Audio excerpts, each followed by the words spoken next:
There is a procedural doctrine called the Senate's two-thirds entrenchment clause, buried inside Rule 22. It appears in no statute you've ever read, and it has locked its own repeal behind a threshold no attempt has cleared since 1975. It exists to protect a rule from the rule itself. Sit with that for a second, because by the end of this you'll understand something about how power in Washington actually works that most people never learn. Here's what it literally is. The Senate needs 60 votes to end debate on ordinary legislation. That's the filibuster you've heard about. But changing that rule, the rule that creates the 60-vote requirement, doesn't take 60 votes. It takes 67. Two-thirds of the entire chamber present and voting. Not a simple majority. Not even the 60 most people assume. 67 senators have to agree to touch it, and in the modern Senate that number is functionally impossible. It wasn't voted into existence the way you'd think.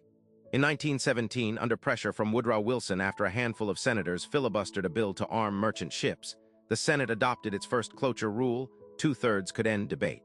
In 1975, reformers cut that threshold to 3/5, 60 votes, for regular business.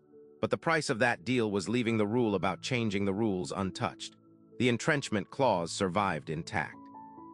And because the Senate calls itself a continuing body, only a third of its seats turn over in any election, it never has to re-adopt its rules like the House does every 2 years by simple majority. The rules simply carry forward, forever, unless 67 people agree otherwise. So who actually controls it now? Not the rule itself, the majority leader does, through scheduling and unanimous consent agreements that root around the filibuster case by case. And twice, in 2013 and 2017, the Senate found a workaround that isn't actually a rule change at all. It's called the nuclear option, a parliamentary ruling from the chair, overturned by simple majority vote, that reinterprets what the rule means without ever touching its text. The written rule stays exactly the same. Its meaning gets rewritten underneath it. Here's the part that should actually worry you. Because 67 votes are unreachable, but 51 votes can reinterpret the rule into meaninglessness, the Senate now operates on a rule that officially cannot be changed and unofficially gets changed constantly. Just never through the process anyone can point to on paper. That's how judicial nominations lost their filibuster protection entirely. That's how a Supreme Court seat can now be filled with 50 votes instead of 67, permanently altering who sits on the highest court in the country. And no voter, no ballot, no statute ever touched that outcome.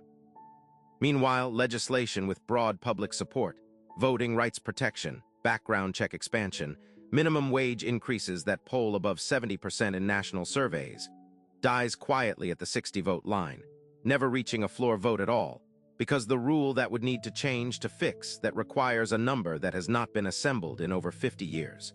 And here's why it cannot be repealed through any front door. The 67-vote threshold guarantees that whoever currently benefits from the filibuster, and it is always someone, because the minority party in any given Congress benefits by definition, has every incentive to preserve exactly enough opposition to block reform. You would need the minority to vote against its own leverage. That has never happened. Combine that with continuing body status, which means there's no scheduled reset point, no moment where the rule must be readopted or die, and you get a lock with no key and no expiration date, sitting inside a chamber that reinterprets it by simple majority whenever convenient enough to try. This is the pattern underneath more of the federal government than people realize. Agencies write binding rules through notice and comment procedures no elected official votes on. Courts establish doctrines through precedent that Congress never authorized and can't directly overrule. Internal chamber rules govern outcomes with more practical force than actual statutes, and every one of them shares this same structure, created without a public vote, sustained by a threshold designed to be unreachable, and quietly reshaped through workarounds that leave the official record untouched. The Senate didn't invent this trick. It just shows it most clearly because the number is right there in writing, 67. So the next time you watch a bill die at exactly 60 votes, ask yourself what else in this country runs on a rule that was never voted on, cannot be officially changed, and gets rewritten anyway, just not anywhere you'd think to look.